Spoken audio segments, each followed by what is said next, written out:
여기는 제가 일하는 공간입니다. 중국에서 온 택배가 많아서 저걸 다 순차적으로 정리를 시작해야 합니다. 안녕하세요, 고플런스입니다. 대기업과 공무원 퇴사 후 자기의 개인 사업을 시작하고 있습니다. 오늘은 제가 어떤 일을 하고 있는지와 그 일을 시작하게 된 계기, 그리고 개인 사업을 하면서 느꼈던 점에 대해 말씀드리고, 마지막으로 퇴사 후 새로운 도전을 하고 싶으신 분들이 실패에 대한 걱정으로 퇴사에 대해 많은 고민이 있으실 것 같은데요. 저 또한 그랬기 때문에 그런 고민하시는 분들에게 실패를 줄일 수 있으려면 어떻게 준비를 하면 좋을지에 대해 말씀드려 보겠습니다. 시작 영상에서 보셨듯이 현재 저는 중국 구매 대행이랑 쇼핑몰을 운영하고 있습니다. 해외 직구를 해보신 분들은 아시겠지만 아무래도 국내에서 쇼핑을 하는 게 아니라 해외 현지 사이트에서 구입을 하다 보니 언어 결제 등 불편한 점이 있습니다. 따라서 고객이 원하는 해외 제품을 대신 직구로 구입해 편의를 제공하고 소정의 수수료를 받는 게 구매 대행업입니다. 대한민국 쇼핑몰에서 팔리는 제품들의 90% 이상은 중국에서 가져오는 제품들입니다. 같은 제품인데 중국에서 구입하면 국내 가격보다 30%에서 심하면 90%까지도 저렴하거든요. 그래서 아시는 분들은 중국 구매 대행을 통해 저렴하게 물건을 구입하고 있습니다. 쇼핑몰의 경우 크게 개인 쇼핑몰을 운영한 것은 아니고 스마트 스토어나 쿠팡 같은 오픈마켓에서 소량으로 제품을 팔고 있습니다. 아까 말씀드린 것처럼 중국은 제조업 공장이 많고 인건비가 싸다 보니 물건도 쌉니다. 그렇기 때문에 저처럼 스마트 스토어 같은 쇼핑몰을 하시는 분들은 중국 타오바오나 1688 같은 중국 도소매 사이트에서 대량으로 싸게 물건을 수입해서 마진을 붙여 국내에서 판매를 하고 있습니다. 4, 5년 전부터 중국 구매 대행과 스마트스토어 쿠팡 같은 온라인 쇼핑몰이 엄청 붐이 일기 시작했죠. 전업은 아니더라도 부업으로도 월 100만원을 충분히 벌 수 있었으니까요. 저도 퇴사를 고민하는 당시 그 붐에 이끌려 쇼핑몰에 대해 이것저것 알아보면서 적은 자본으로도 충분히 시작할 수도 있고 온라인 판매는 배워나서 나쁠 거는 없다고 생각을 했습니다. 그리고 잘 안되면 부업으로 하고 새로운 직장을 얻자는 생각으로 과감하게 도전을 하게 되었습니다. 퇴사 후 한동안은 처음 하는 일이라 재미도 있었고 내 물건이 팔리는 게 신기하기도 했죠. 그렇게 큰 돈은 못 벌고 직장 생활 때와 비슷하게 벌었지만 그래도 만족도는 훨씬 좋았습니다. 그런데 시간이 지나면서 매출이 점점 떨어지기 시작했습니다. 중국에서 물건을 가져와 팔다 보니 그 물건은 나만 팔 수 있는 게 아니거든요.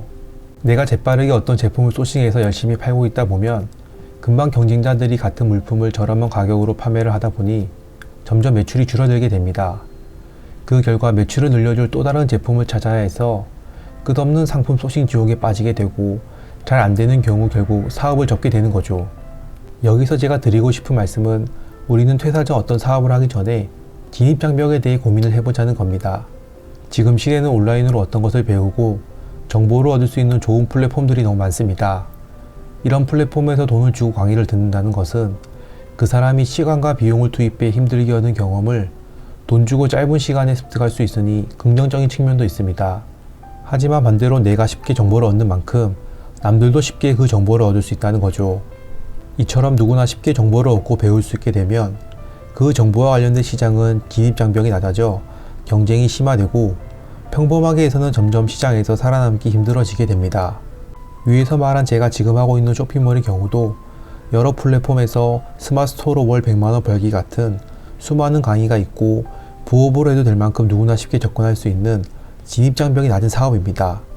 그럼 우린 이렇게 진입장벽이 낮은 사업에서 살아남기 위해서 어떻게 해야 할까요?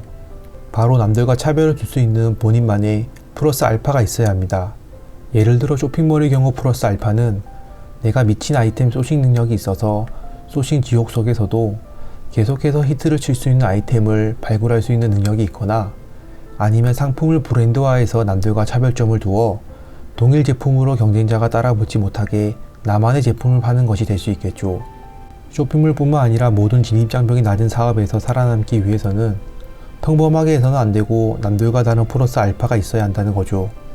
만약 그런 플러스 알파에 대한 확신이 없다면 무작정 퇴사보다는 그냥 부업으로 소소하게 용돈을 벌어보자는 목표로 일단 시작을 하면서 부업이 본업 이상의 퍼포먼스를 보여줄 때 본격 사업을 시작하는 것이 더 안전하고 좋은 방법이라고 생각합니다. 저는 운 좋게 지금까지는 그럭저럭 잘 버티고 있지만 천부적인 소싱 능력이 없다 보니 무식하게 얻어 걸릴 때까지 계속 소싱을 하고 있는데 시간 투입 대비 효율이 낮아 많이 지친 상태입니다. 최종적으로 이 시장에서 살아남아 한 단계 더 도약을 위해서는 나만의 상표로 브랜드화해서 물건을 팔아야 하는데 투입 비용 부담 및 잘 될 거라는 확신이 없기 때문에 그냥 부업으로 전환하고 퍼포먼스가 더 좋은 다른 일을 해야 할지 고민 중인 게 현실입니다. 그 다음으로 퇴사 전 고려해야 할 사항으로 부정적 마인드를 갖고 현금 흐름 계획을 세우자입니다. 특수한 케이스가 아닌 경우 사업이 자리를 잡으려면 일정 시간이 필요하기 때문에 보수적으로 계획을 세워야 합니다. 여기서 보수적인 계획이란 것은 현금 흐름을 어떻게 만들어가면서 지속적으로 사업을 할 것인가입니다. 예를 들어 내가 한 달에 200만원의 고정 지출비가 최소한 필요하다고 가정을 하겠습니다. 그리고 쇼핑몰 사업을 하는데 1년 정도의 시간 동안은 자리를 잡아야 하기 때문에 보수적으로 수입이 없다고 가정을 하면 200만원 곱하기 12개월 플러스 기타 사업 준비 비용이 퇴사 전 필요 자금입니다. 이것이 준비되었다 끝이 아닙니다. 만약 1년이 지났는데도 여전히 수입이 없다면 어떻게 해야 할까요? 그만 포기를 해야 하는 걸까요? 만약 포기를 하면 그 사업은 실패로 끝나는 거고, 실패를 하기 싫다면 우린 차선책을 준비해야 합니다. 다시 말해 알바를 하든 다른 무엇을 하든 쇼핑몰 사업을 지속할 수 있도록 월 200만원의 현금 흐름을 만들어줄 다른 무언가를 할 계획까지 생각해 놔야 한다는 것이죠. 우리가 너무 조급하게 생각을 하는 게 대부분 사업을 시작 후 바로 수익이 나지 않으면 실패라고 생각하는데, 사실 현금 흐름이 막혀 더 이상 사업을 지속하지 못할 때가 실패인 겁니다. 수익이 한동안 없어 초기 준비 자금을 다 쓰더라도 현금 흐름을 매달 200만원씩 발생시켜 시행착오를 점점 개선해 나가면서 사업을 지속할 수만 있다면 그건 실패가 아니란 말이죠. 하지만 퇴사 전 너무 긍정적인 분들이 있습니다.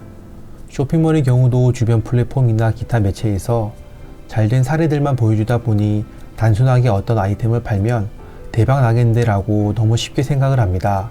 그래서 잘 안 될 경우 현금 흐름을 어떻게 만들지에 대한 계획 없이 퇴사를 하는 경우가 많습니다. 물론 직접 해보지 않아서 디테일하게 알 수는 없겠지만 안 되면 어떡하지? 이럴 때는 어떻게 해야 하지? 등 부정적인 상황에 대해 생각하고 현금 흐름에 대해 준비를 해야 사업을 지속할 수 있고 실패할 확률을 줄일 수 있는 거죠.